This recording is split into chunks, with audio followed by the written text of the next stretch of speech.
Hello and welcome to the Wellness Universe Lounge. We are on yet another episode of Self-Care True Stories. Today we're going to be introducing Marisa Ferrera to you, all the way from Costa Rica. Hello, Marisa. Thank you for joining me. Thank you for having me, but I'm not in Costa Rica anymore. I'm in Colombia. Colombia. That's okay. I used to live there. Look, all I'm thinking about is the view that's outside of your window. I know where your view is. That's all. Yes. That's all I'm saying. She has the most beautiful view, folks. So, thank you for joining us. And if you're watching the recording, thank you for joining. And thank you for joining us. And thank you everyone who's joined us. And if you're watching the recording, thank you.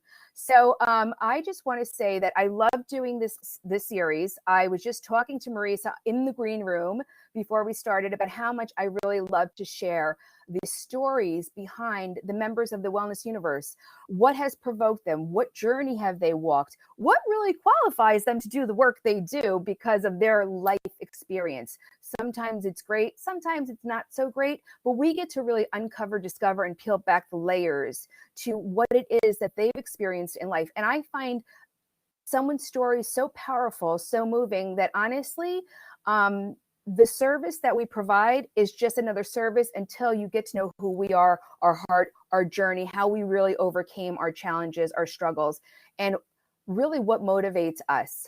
So, Marisa, I just want to say thank you once again for joining me. And I'm going to read your bio first. Let's get to your bio. I'm going to give you a little bit of information about Marisa, so you know a little bit more about her. So Marisa Ferrera is the #1 best-selling author of Magnify Your Magnificence, Your Pathway to the Life and Relationships You Truly Desire. Her passion is to empower individuals who struggle with conflict and drama in family relationships to create healthy boundaries and communicate their truths so they speak and share from a place of love and power and are finally free to be their real selves. Marisa has been featured on a number of podcasts, blogs, and online magazines. She is well known for following her heart and inspiring and encouraging others to do the same. Her faith and trust in listening to her inner guidance led her to attract the love of her life and build her dream life in the beautiful country of Colombia, yes, South America. And you are also a core blogger and a member of the Wellness Universe. And thank you, Marisa. Did I leave anything out of your bio that you wanted to share? No, you've covered it all. Thank you so much for having me today.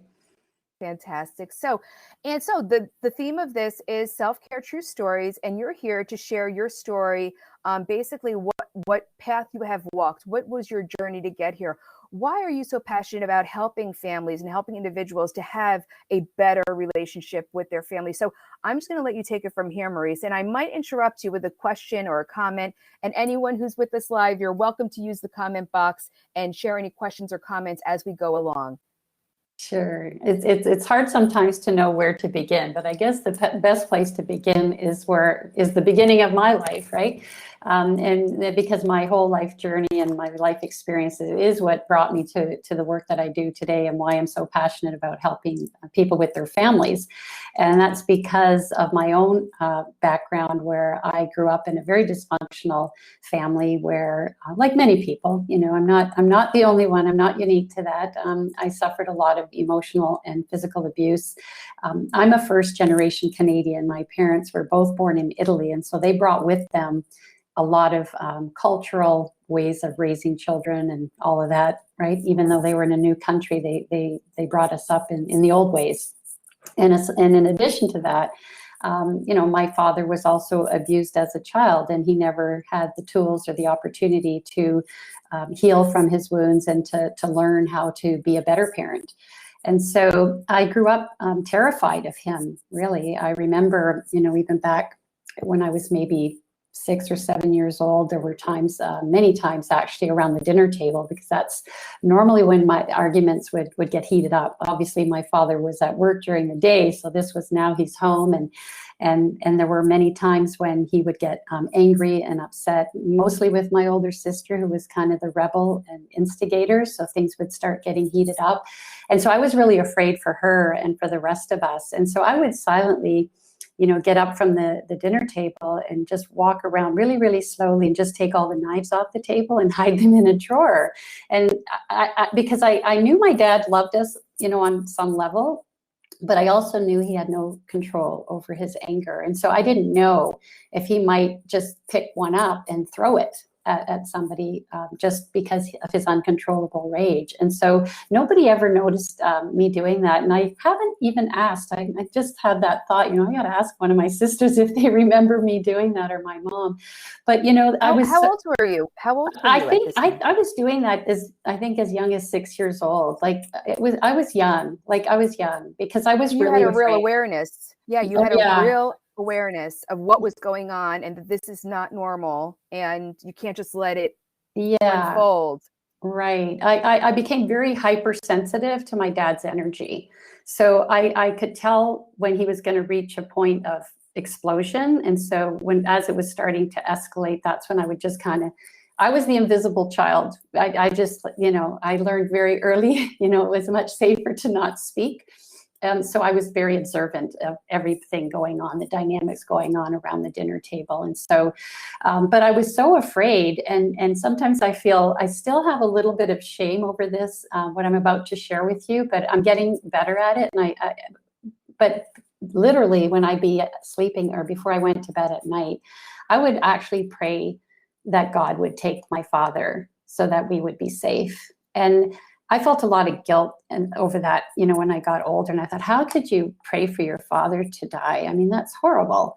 And yet that's how terrified I was. I'd remember pulling blankets over my head when I hear him, screaming at my mom, and I didn't know, if she was going to get hurt and all of that. It was just really not a pleasant situation.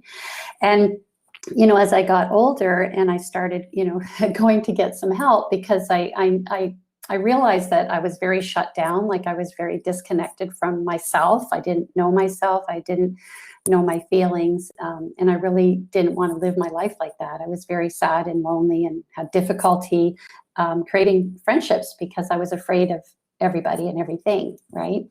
And so I started getting some help, and I started to uncover some of my wounds and started to, find my voice, and started to understand a little bit more, what was going on, even with my father. And over the years, I came to a place of being able to forgive him, because I recognized that he did not know what he was doing. It was like, and again, I didn't condone his behavior, and I never condone abuse. It's not acceptable. However, until I was able to understand, what was really going on with him, that he was just acting out of fear. He was so afraid of his 3 daughters, not following the straight and narrow path, and getting into trouble and all that kind of stuff, that he just ruled with an iron fist. He didn't know what else to do. And so that helped me to be able to have more compassion for his own pain and unhealed wounds and all of that, and be able to forgive him and move on. And it was really quite an amazing experience. And I don't know if you want me to share another story or not, of a real turning point that happened for me when I really knew that I found my voice, was when I was actually in my early 40s, if you can believe it. I'd already been on a healing journey for 20 years by that point. But I was back home with my partner, and just, sitting in the living room across from my father. And I was telling him that my partner and I had decided, we'd been together for a couple of years at that point, and we had decided that we weren't going to get married, but we wanted to have what we were going to call a celebration of love and commitment ceremony, because we knew we were really committed to one another, and we wanted to celebrate this, union of our souls, if you want to say, with our closest family and friends. But we had already been married before and divorced, and we just didn't see any meaning for the actual legalization of this union. It just didn't have any meaning for us. So I'm sharing this with my father, and he was not happy about this decision at all. And remember, I was the one that was always, the one that went along with everything. I never confronted my father at all, ever. And I wasn't confronting him at this point either, but I was just speaking the choice that Randy and I had made. And he, at that point, started to say very nasty things to me. Like, he kind of went up one side of me and down the other, and he was projecting all this nastiness and with some anger. Now, I was not frightened at all. I felt very grounded. I felt very solid in my own power at that point. And what was interesting was I could see through all of it. Like, none of it hurt me, because I was so aware in that moment of what was going on. And I was actually energetically sending him love as he's lashing out at me, I was from my heart actually saying in my mind, I love you, Dad. It's okay, Dad. I know you're afraid for me. All is good. We're all fine. And I just kept doing this, sending him all this love. And at one point, he must have picked something up, because he just looked at me and he said, well, I don't want to hurt you, but, and I just looked him straight in the eyes and I said, it's okay, Dad. You can't hurt me anymore. And he was just silent, right? Just silent. But in that moment, I knew I really had my power. And, my partner at the time, he'd never seen my father like that in the whole 2 years we were together. And we'd been back home many times because my dad, was always on his best behavior. He was afraid for me physically. He said, I thought I was going to have to step in and protect you physically. And he's like half the size, well, maybe a third of the size of my father's, a big man, construction worker, right? And I thought, wow, I said to him, I'm sorry you had to go through that and feel that fear. I said, but what you saw in my father in that moment was really nothing compared to what I was brought up with, right? I mean, that was tame, and I was an adult now, like I'm 40 some years, maybe 42. I'm not a 5-year-old.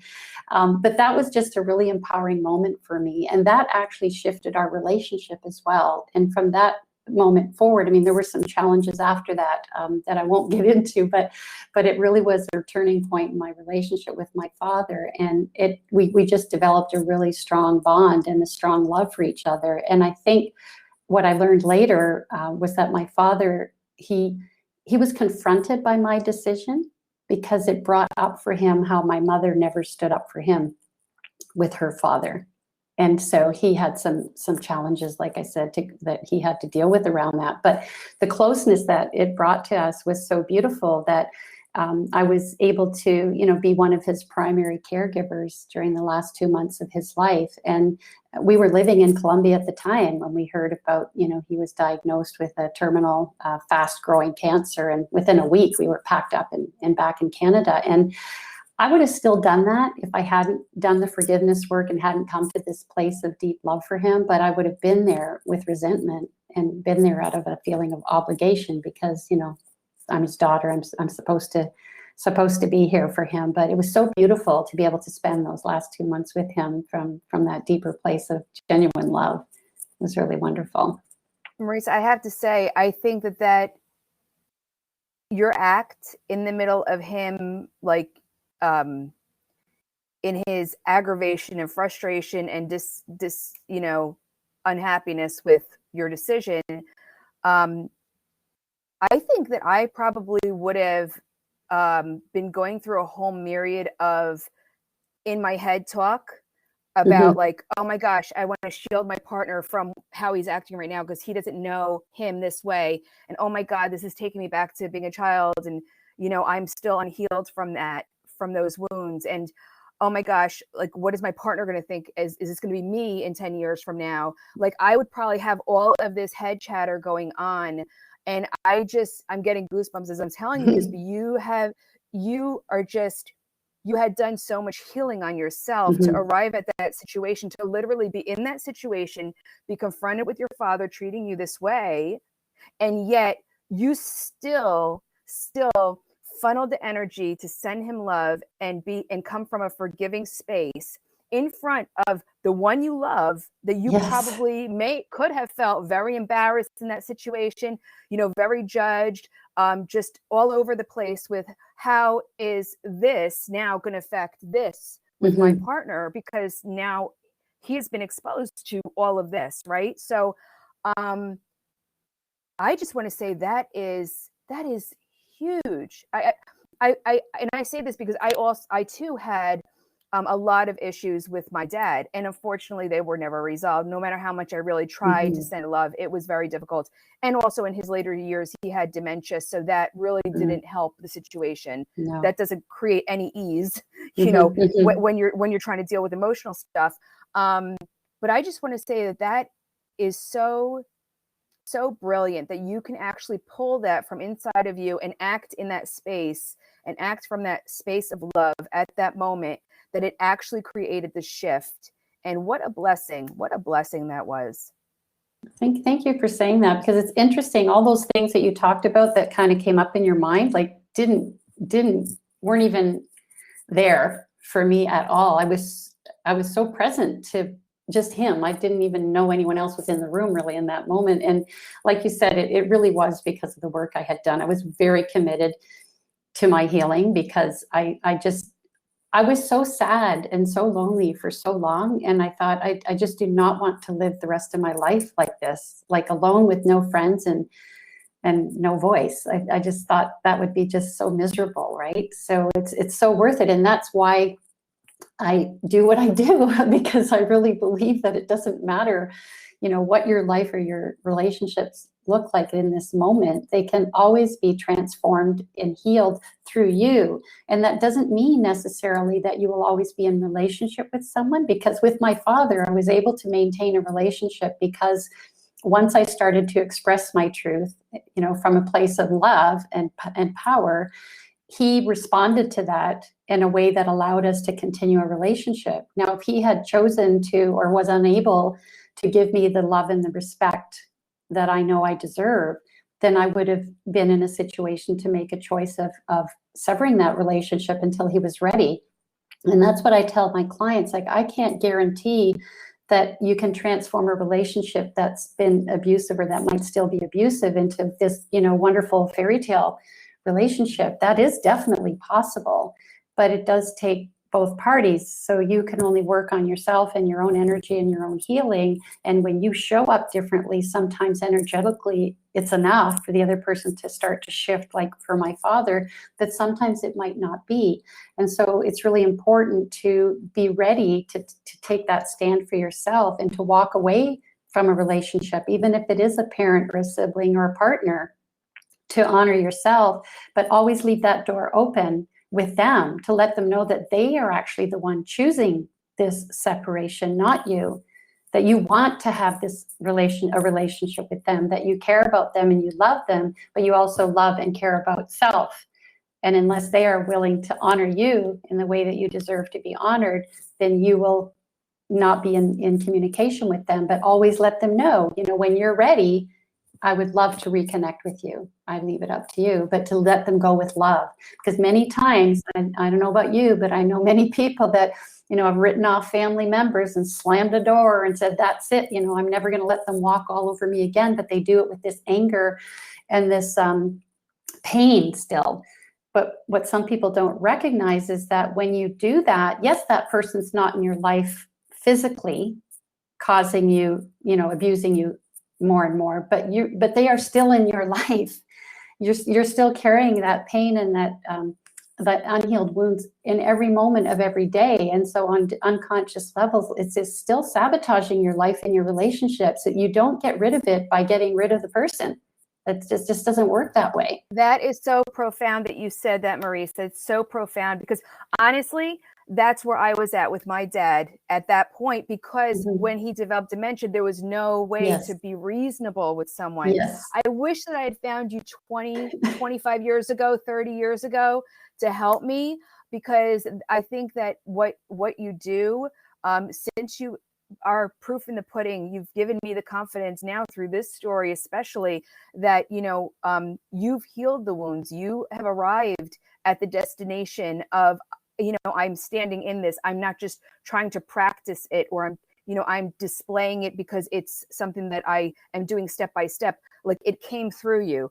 The healing came through you. So you were able to be that person and show up for your father in that way when the situation arose, and you were able to act in that, from that state of love, from that position. And it again, I'm just going to say, it was a real blessing that the whole response happened that way. Because like you said, you can be advising your clients to take the same steps. And of course, when you're not present to them, you still don't know the energy that they're pushing out. It still may be from a victim or an anger, position, but you don't know the response from the other person. And, counseling them on, well, this is what might happen and this is what might happen, but you still have to remain in this space here. So then that way you get the result for yourself and you benefit from it. And you have to know that these are the types of scenarios that can play out. Now, we're about 20 minutes after. We have about 10 minutes left. I know you want to share a self-care tip with us.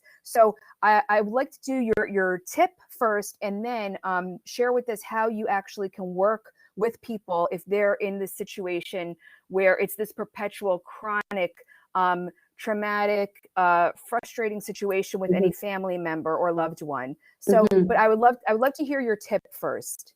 I will tell the tip, but I do want to say one thing to you that came up for me as you were sharing what happened with you and your father.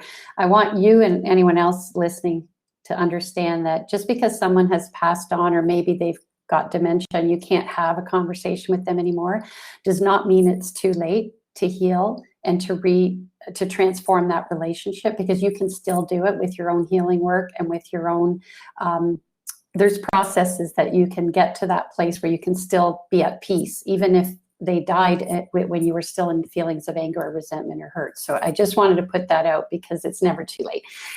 Thank you. And I'm glad you did, because it is important, and I'm working on that every day. So yes, thank you. Yeah, never too late, because once people cross over, they're in a completely different space and very receptive to your conversations with them.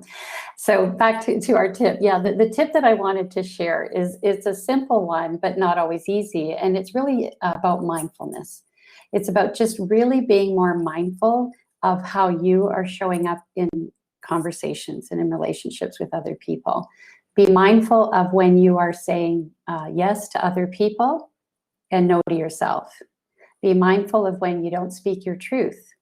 And pay attention to what is coming up for you. Like, is it because you're afraid of being rejected? Are you afraid of them abandoning you, right? A lot of times it's based on one fear or another, right? But just being more mindful helps you to become more aware of where you're not standing in your truth and in your power, and then take the steps to really heal from that. Because it's a completely, like, if somebody told me when I was growing up that I would be living this life, like, you know, I still have the love of my life with me. I mean, we've been blissfully together for like 20 years, the best relationship ever, living in this beautiful country. I mean, really, I would have laughed in their face. Like, I would have thought, impossible. I didn't even own a passport when I met Randy. That's how much traveling was in my, my sphere. Like, I didn't have a passport, we met in my late 30s. So, like, anything is possible. It really is. But the first thing is to be mindful and become more aware of when you're not showing up authentically, because you really have a right, a birthright to really be able to be who you are, and not dim your light because others, can't deal with it. Right. I love that. And I think that, that probably resonates with a lot of people that are here with us today. And if anyone has any questions or any comments, please put it in the chat box. I just want to mention a couple of the things that people have been saying. So Vanessa says, wow, of course, this was earlier to your story. And Jenny says, so profound. Vanessa says, I love what you shared. So powerful that you could come to peace and be there with him. And Vanessa agreed with something that you said earlier. So profound. How would you release them? Just keep sending love. And Jenny says, great advice.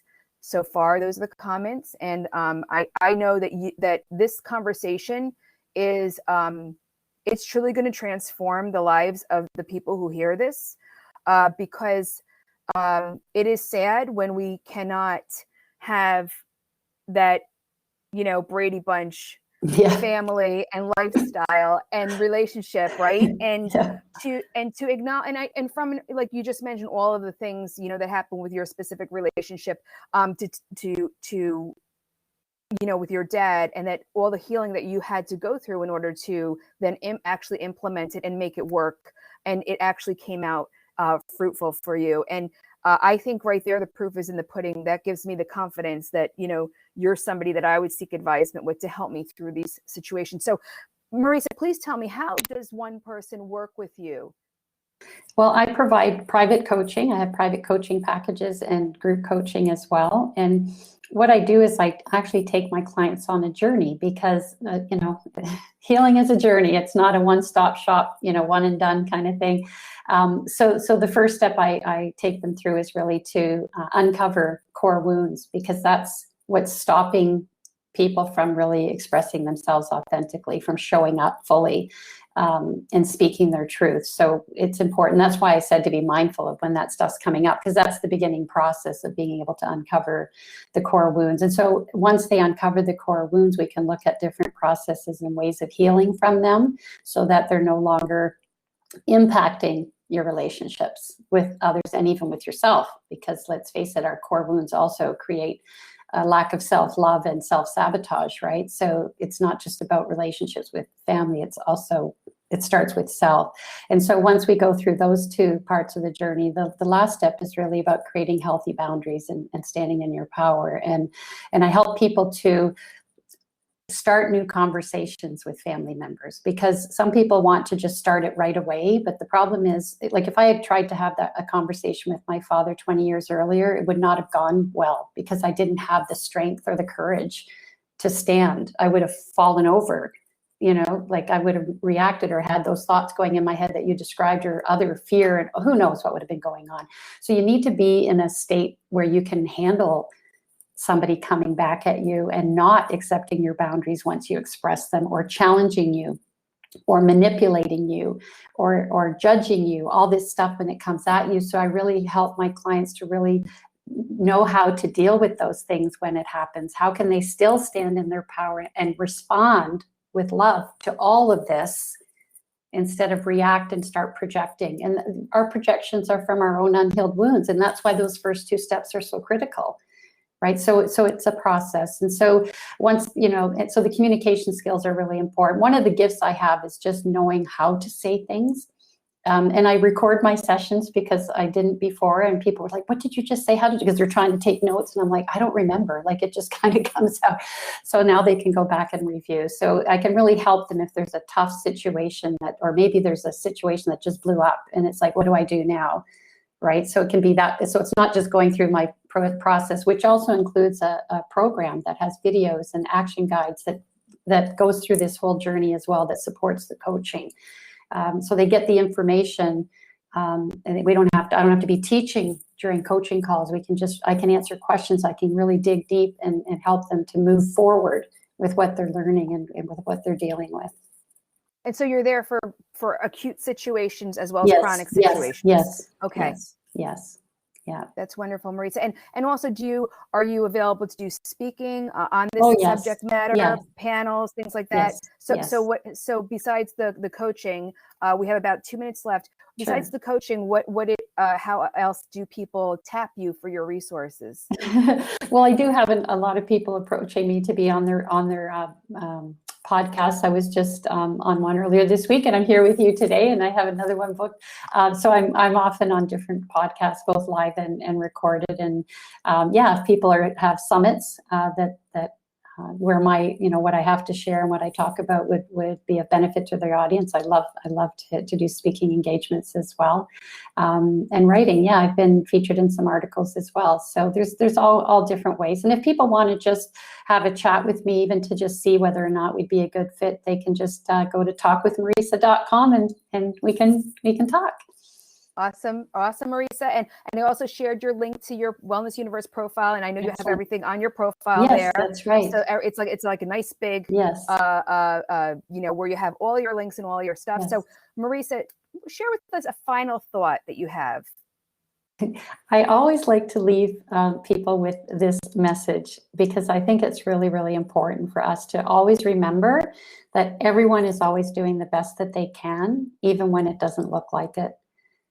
Because they would do better if they could do better. We've heard that quote before. And another quote that I love, and I was looking up actually the author, and I've had different names, so I think it's anonymous really, and different people have claimed it, but I won't claim it as my own. But it's very profound, and it's just 4 words: hurt people, hurt people.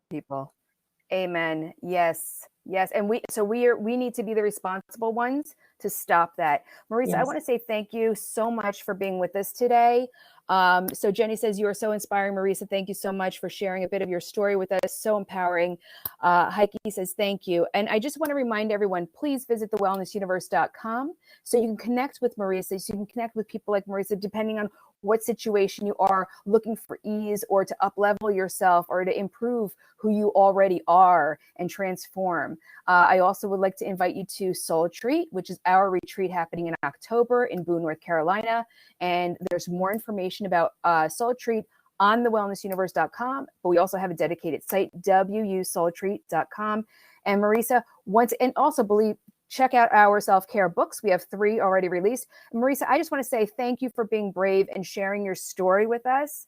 I really can't wait for more people to be exposed to this, because I know that you're going to help people heal so much generationally and for the lineage. It has to start and stop with us. And I just thank you so much for being a resource.